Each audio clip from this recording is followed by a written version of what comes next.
તારીખ 17/2/2019. આજે આપણે અધ્યાય 18ના 65 અને 66માં શ્લોકો વાંચશું.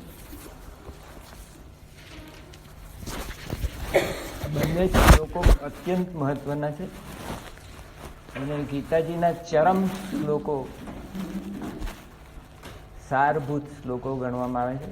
અને એમાં ભગવાને ગુહ્યતમ જ્ઞાન આપવાની, આગલા વખતે આપણે છેલ્લો શ્લોક જે જોયો તો ભગવાને કહ્યું કે હવે હું તને સિક્રેટ નોલેજ આપવાનો છું. એ સિક્રેટ નોલેજ અત્યારે છે. ત્યારે તો ખાલી એની પૂર્વ ભૂમિકાની જ વાત હતી. એટલે એ શ્લોકોને શંકરાચાર્યની ગીતામાં 4 લીટીમાં પતાવેલા છે. ગુહ્યતમ શ્લોક એટલે ગુહ્યતમ શ્લોકની જાહેરાત કરી, એનું કંઈ બહુ લાંબુ કરવાનું હોય નહીં. ગુહ્ય શું છે તે હવે, હા, એટલે હવે ચિત્ત દઈને એકાગ્ર ચિત્તે સાંભળો. એવું તો શું છે કે આખી ગીતાનો સાર આવી જાય. બધાને ઉત્કંઠા થાય ને. અને પેલા માટલીવાલા સાહેબ આવવાના તો તે નહીં આવ્યા.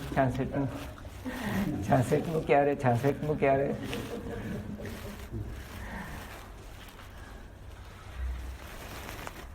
તો ભગવાને કર્મનિષ્ઠા અને જ્ઞાન નિષ્ઠા એમ 2 પ્રકારની નિષ્ઠાઓ કહેલી. કર્મયોગેન યોગીનામ અને જ્ઞાન યોગેન સાંખ્યાનામ. એટલે એક કર્મીઓનો માર્ગ અને બીજો સંન્યાસીઓ બધું ત્યાગ કરી દે છે એવા લોકોનો માર્ગ. એવી 2 નિષ્ઠા છે. અને બંને નિષ્ઠામાં ભક્તિ તો સામાન્ય છે. ભક્તિ વગર તો 2 માર્ગો ચલાય જ નહીં. એટલે ભક્તિ તો ત્રીજો માર્ગ નથી. ભક્તિ તો ફાઉન્ડેશન જ છે કે જેના ઉપર કર્મ અને જ્ઞાન 2 ચાલે છે. અને પહેલા 6 અધ્યાયના ગીતામાં કર્મયોગની વાતો વધારે થઈ અને જીવાત્મા ઉપર ભાર મૂકવામાં આવ્યો. પછીના 6 અધ્યાયમાં ભક્તિયોગની પ્રધાનપણે વાત કરવામાં આવી. અને 13, 14, 15માં જ્ઞાન યોગ પર આપણે બહુ જ વિચાર કર્યો.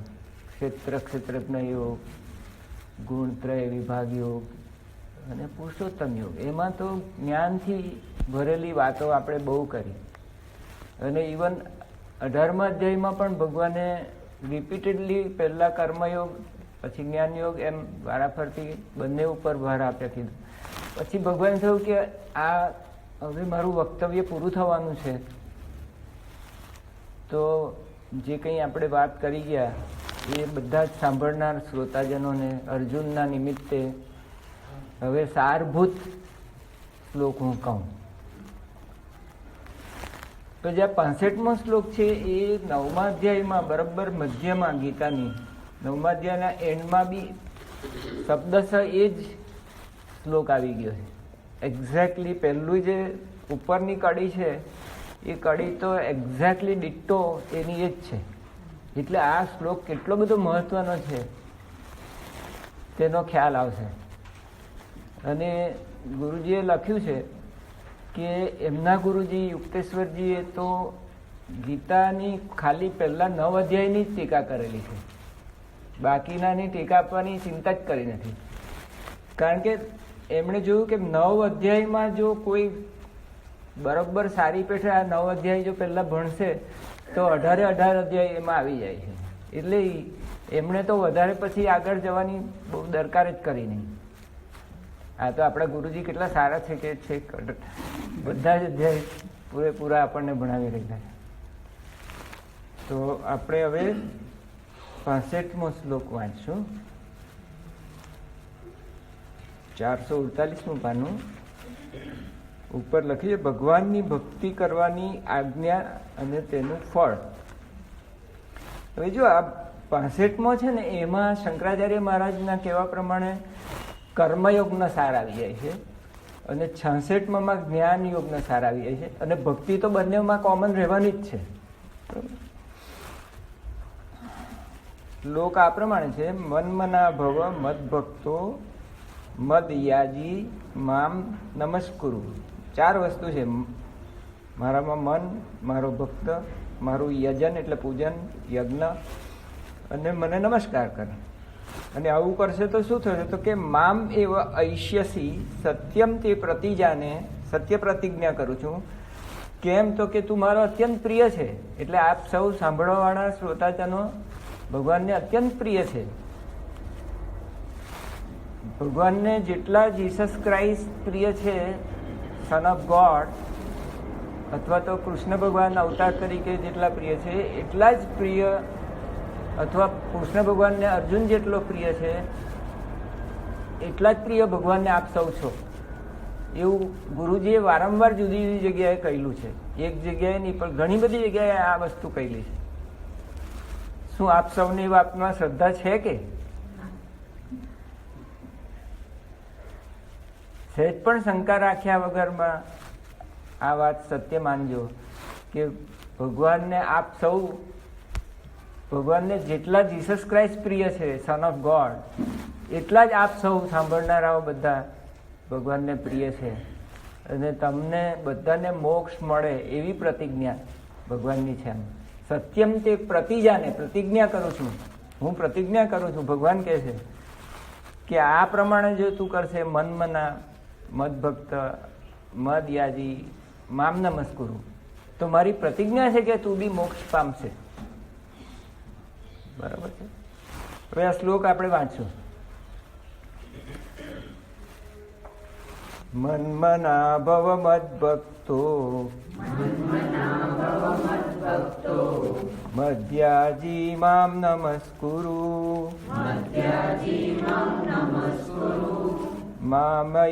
મામે વૈશ્યસી સત્યમ તે પ્રતિજાને પ્રિયોસી મે.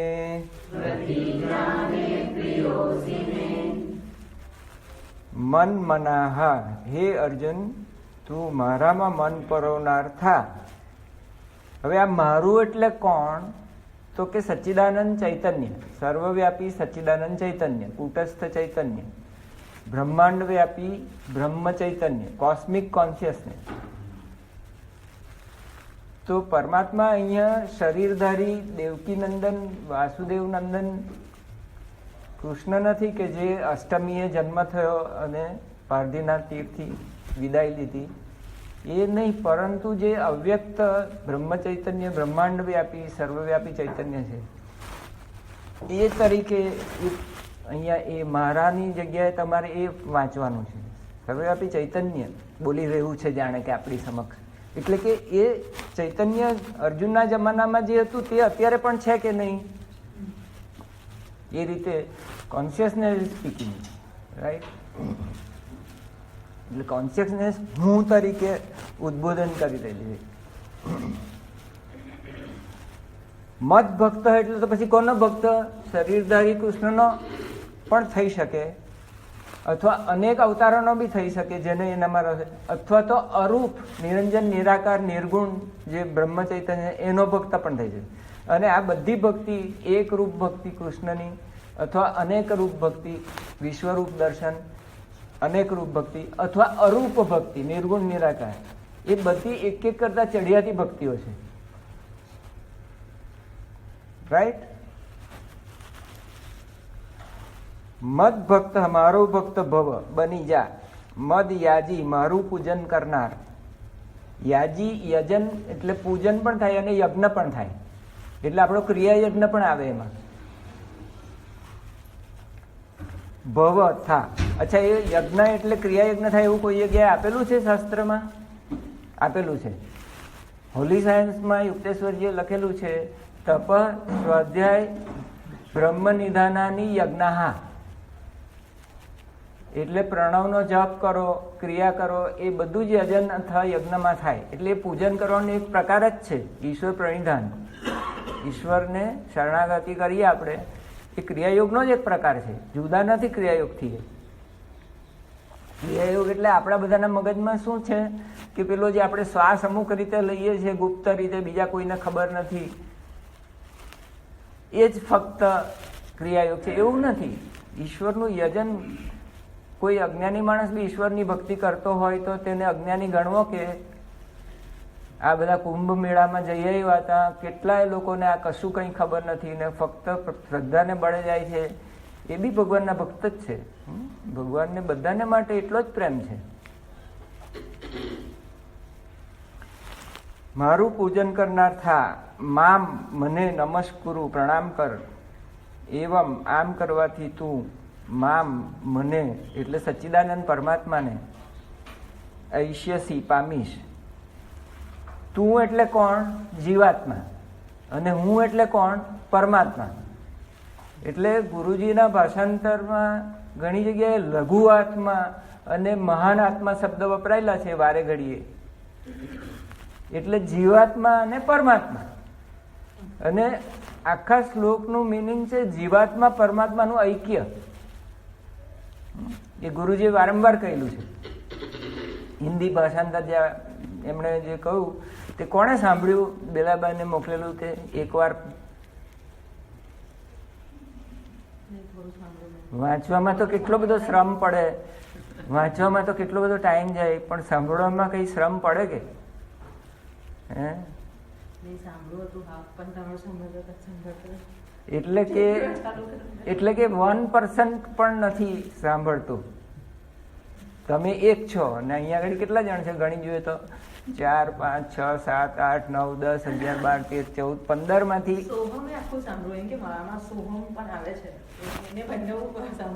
Full marks. સોહમ ને 100% માર્ક્સ. પણ પર્સન્ટેજ કેટલો થયો ખબર છે? 15 એ 1 તો 100 એ કેટલા ભાઈ?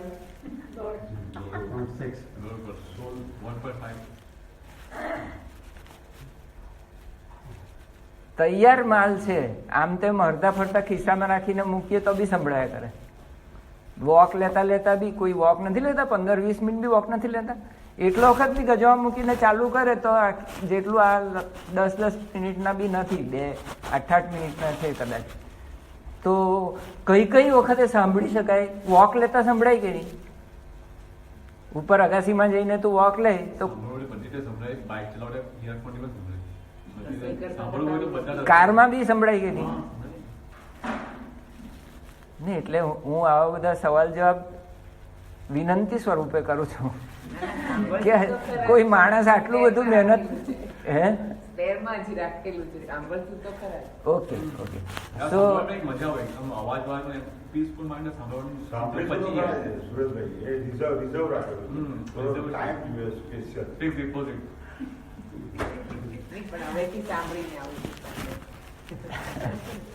बहुत गई थोड़ी रही अभी 12 શ્લોક બાકી છે. હવે વધારે નથી.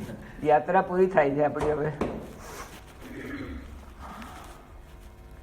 મામ નમસ્કુરુ પ્રણામ કરો, મામ મને એવ ઐશ્યસી એટલે પામીશ, તું મને જ પામીશ. પ્રતિજ્ઞા છે તે. સત્યમ પ્રતિજાને, તને સત્ય પ્રતિજ્ઞા કરું છું.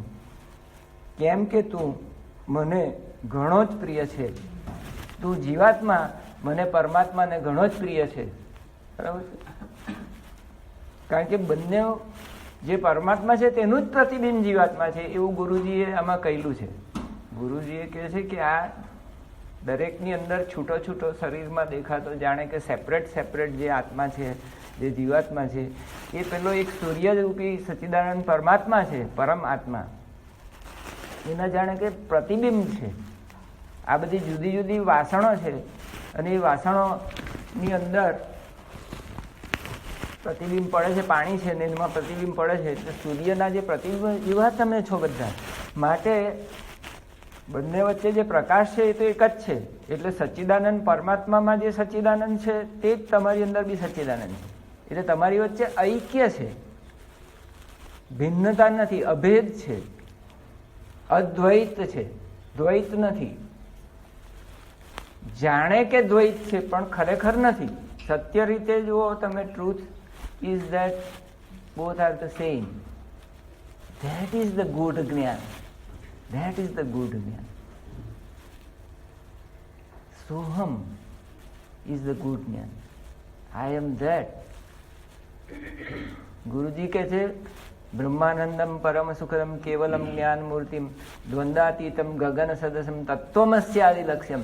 ગુરુજી શિષ્યોને કહે છે તત્વમ અસી, તું જીવાત્મા તે પરમાત્મા પરબ્રહ્મ ચૈતન્ય સચ્ચિદાનંદ છે. તો આપણે શું કહેવાનું હોય? સોહમ. Yes Guruji, I am that, that I એમ.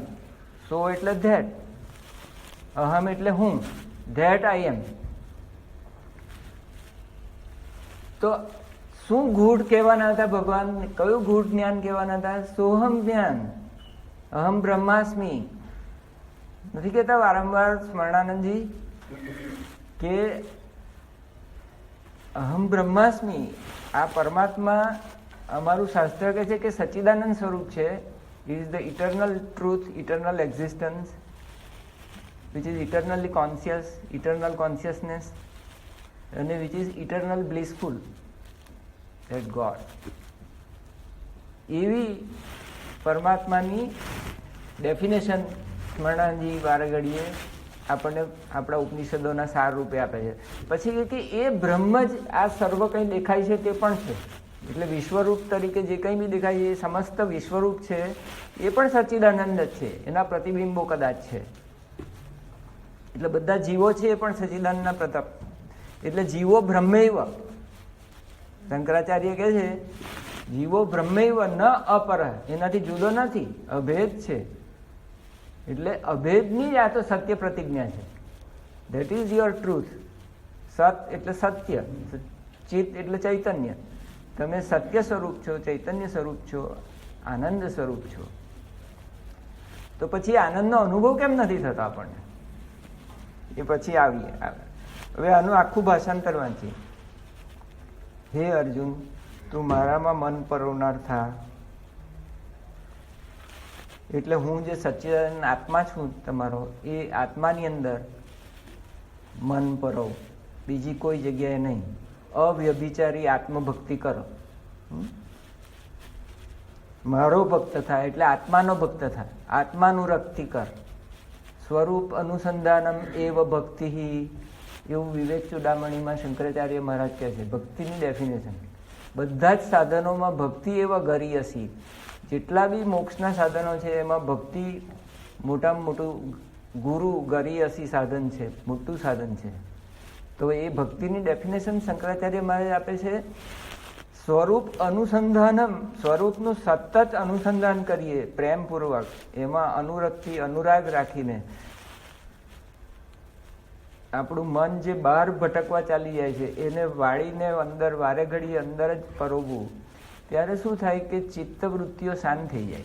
તત ચિત્તવૃત્તિ નિરોધ. અને ચિત્તવૃત્તિ નિરોધ થાય, મનની વૃત્તિઓ શાંત થાય ત્યારે શું થાય? તો ગુરુજીએ આમાં સુંદર એમના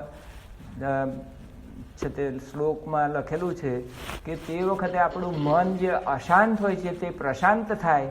ત્યારે એમાં સૂર્યનું પ્રતિબિંબ, સચ્ચિદાનંદનું પ્રતિબિંબ મળે તો જ તમને આનંદનો અનુભવ થાય અને શાંતિનો અનુભવ થાય. તદા દ્રષ્ટા સ્વરૂપેવ અવસ્થાનમ. શરત શું છે? મનને શાંત કરો, પ્રશાંત આત્મા થઈ જાઓ.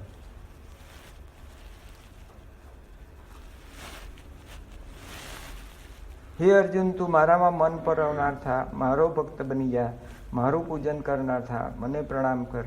આમ કરવાથી તું મને જ પામીશ. આ હું તારી સામે સત્ય પ્રતિજ્ઞા કરું છું, કેમ કે તું મને ઘણો જ પ્રિય છે.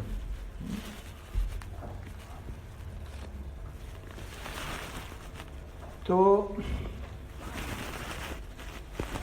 જે કહેવાનું છે તે તો આ ભાષાંતર વાંચતા વાંચતા જ મેં તમને કહી દીધું. પ્રણવાનંદજી ટૂંકામાં બહુ સુંદર કહે છે. એનો કહેવાનો લોભ હું જતો કરી શકતો નથી, કારણ કે હિન્દીમાં છે ને ટૂંકું છે. અને જે short is beautiful. Short is always beautiful, isn't it? બહુ લાંબાનો મોહ રાખશો નહીં. Short is sweet. બહુ લાંબુ કરીએ ને તો મુદ્દાની વાત જ ભૂલાઈ જાય.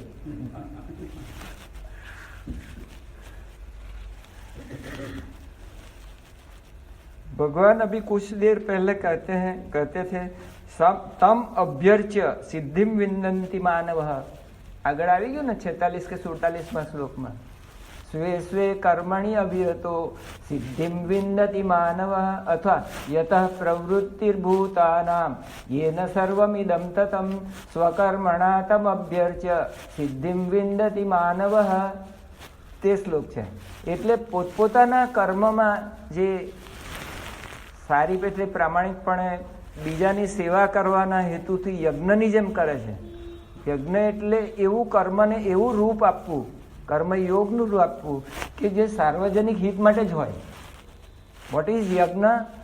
યજ્ઞ એ સાર્વજનિક હિત માટે જ હોય, સ્વાર્થ માટે ન હોય કોઈ દિવસ. ધેટ ઇઝ યજ્ઞ. પરસ્પરમ ભાવયંતો સિદ્ધિમ વિંદંતિ. પરસ્પર દેવો ભવ. એકબીજાને દેવ જેવા માનો અને બધા કર્મો કરો તો યજ્ઞ થઈ જાય. એના એ જ કર્મયોગ બની જાય. જો એમાં સ્વાર્થ નહીં હોય, જો એ ઈશ્વરને અર્પણ કરીને કરવામાં આવે, ઈશ્વરને પ્રસન્ન કરવામાં કર્મ કરવામાં આવે અને એના ફળમાં આપણે સ્વાર્થ માટે એ નહીં કરતા હોઈએ, સર્વજન હિતાય, સાર્વજનિક હિતમાં જ કરીએ, તો પછી એ કર્મયોગ બની જાય અને યજ્ઞનું રૂપ બની જાય. It becomes a yajna, not an ordinary thing. सिद्धिम विन्दति मानव अतएव तमेव शरणम गच्छ. अब कहते हैं मन मना भव. इससे भगवान यह समझाते हैं कि आ हिंदी में बोलूं समझण पड़े छे ने.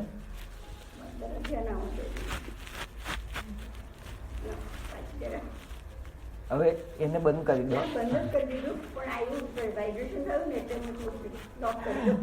ઓકે. એટલે इससे भगवान यह समझाते हैं कि આગલા શ્લોકમાં આવેલું ને તમેવ શરણમ ગચ્છ સર્વભાવે. તમ એટલે તે પરમાત્મા, તમ એટલે તે પરમાત્મા, એટલે સો સહ. હા, તમ એટલે સહ સંસ્કૃતમાં, તે પરમાત્મા.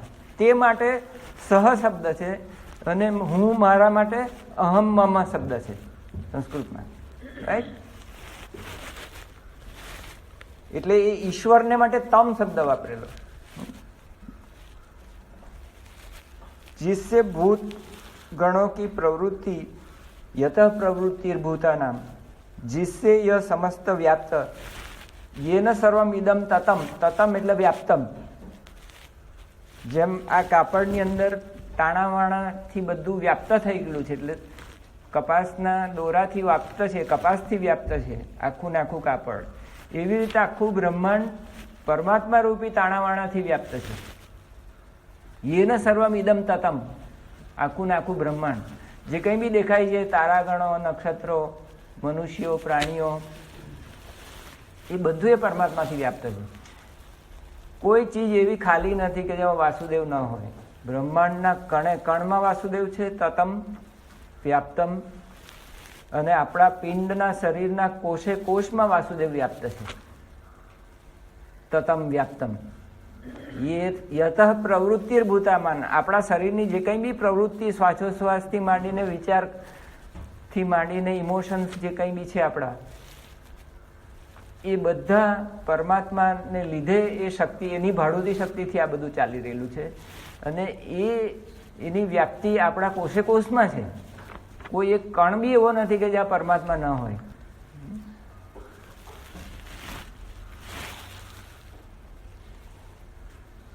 વહ મામ વહી મેં સોહમ હું. તમારા દીકરાનું નામ તો એટલી બધી વાર આવે છે, આખું ગૂઢ જ્ઞાન જ છે. કેમનું નામ રાખી પાડેલું? આખા ગીતાજીનો ગૂઢ સાર સંગ્રહ કેવી રીતે?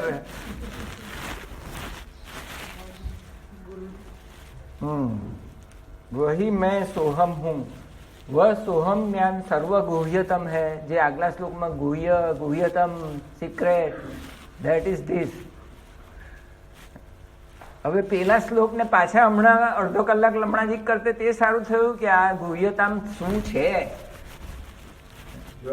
એટલે તમને હવે મારા પણ વિશ્વાસ હોય છે કે આ જે બોલે તે બરાબર જ છે. No, not like that. यह सोहम ज्ञान सर्वगुह्यतम है, किसी से भी यह ज्ञान समझाया नहीं जा सकता. यह अवस्था को प्राप्त होने से इसको समझा नहीं जाता. यह निजबोध रूप है. ચિત્તવૃત્તિ નિરોધ થાય જે વખતે ગુરુની ટેકનિકથી સોહમ શ્વાસમાં હોંશો સોહમ અથવા ઓમ નો જપ થાય અને જ્યારે ધ્યાન કરતા અને ધ્યાનનું ધ્યેય પરમાત્મા, જીવાત્મા અને પરમાત્મા, એ જ્યારે ધ્યાન કરતા કરતા બંને એકાકાર થઈ જાય ત્યારે કોઈ કહેનાર બી નહીં અને કોઈ સાંભળનાર બી નહીં રહે. ધ્યાતા અને ધ્યાન ને ધ્યેય ત્રણે ત્રણ એક થઈ જાય, ત્રિપુટી નહીં રહે, એકાકાર અભેદ થઈ જાય. એવી અવસ્થા થાય. તે વખતે તે જે અવસ્થા છે એ ઘોંઘાએ ગોળ ખાધેલો એમ કહીને નથી બતાવતું કે એવી શાંતિને આવો અનુભવ થયો. એ ગુરુ શિષ્યને કહી નથી શકતો. એટલે કેન ઉપનિષદમાં કહે છે કે યસ્ય મતમ તસ્ય અમતમ, યસ્ય અમતમ તસ્ય મતમ. ગુરુએ બધું સમજાયું કે આ તું તત્વમસી, પછી પેલો કે યસ અહમ બ્રહ્માસ્મિ, પછી કે તું સમજ્યો કે. તો જે શિષ્ય કે હા હું બિલકુલ સમજી ગયો, તે બિલકુલ સમજ્યો નથી. કારણ કે આ તો એક અવસ્થા છે કે જે મોઢાથી વાણીથી you can say what is that સોહમ. યતો વાચો નિવર્તન્તે અપ્રાપ્ય મનસા સહ. જ્યાંથી વાણી પાછી ફરે છે એ બ્રહ્મ ચૈતન્યને વર્ણવી શકાતું નથી. It can be failed. જે હું વારંવાર આપ સૌને કહું છું કે હું છું, it can be failed, isn't it?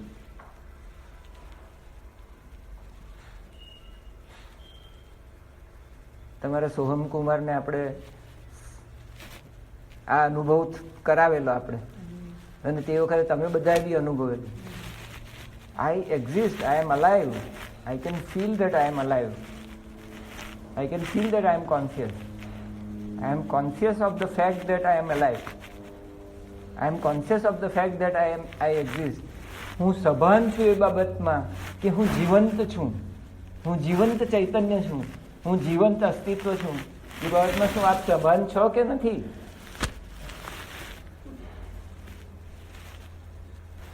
આપણને એ ફીલ થાય છે ને. આપણે પૃથ્વીના 7 અબજ લોકને આ સવાલ પૂછીએ કે ડુ યુ એક્ઝિસ્ટ, તું અસ્તિત્વ ધરાવે છે કે? તો શું જવાબ આપશે? હા, હું અસ્તિત્વ ધરાવું છું. એ કઈ સિક્સ સેન્સથી તમે જાણો છો? ઇન્ટ્યુઇટિવ પાવરથી જાણો છો, અંતર્જ્ઞાનથી જાણો છો.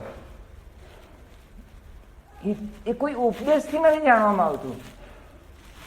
અંગુલી નિર્દેશ જ કરવામાં આવે છે. It's a sign post which shows કે બોમ્બે આ તરફ જવાય. પણ બોમ્બે પહોંચીને બોમ્બે જુઓ ત્યારે અનુભવ થાય કે આ બોમ્બે. ત્યાં સુધી these are all sign post. આમથી જવાય, આમથી જવાય. મેપમાં જુઓ તો ખબર પડે કે આમથી જવાય, રેલમાં આમથી જવાય, બસમાં આમથી જવાય, કારમાં આમથી જવાય. But the map is not the real thing. અહમ બ્રહ્માસ્મિ is not that experience of it, really.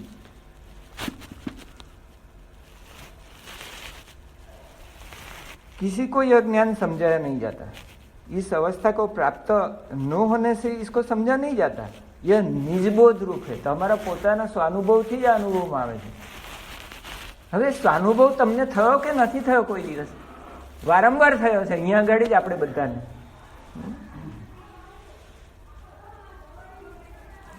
પણ આપણે આપણી ગલતફહેમી છે એવી કે આ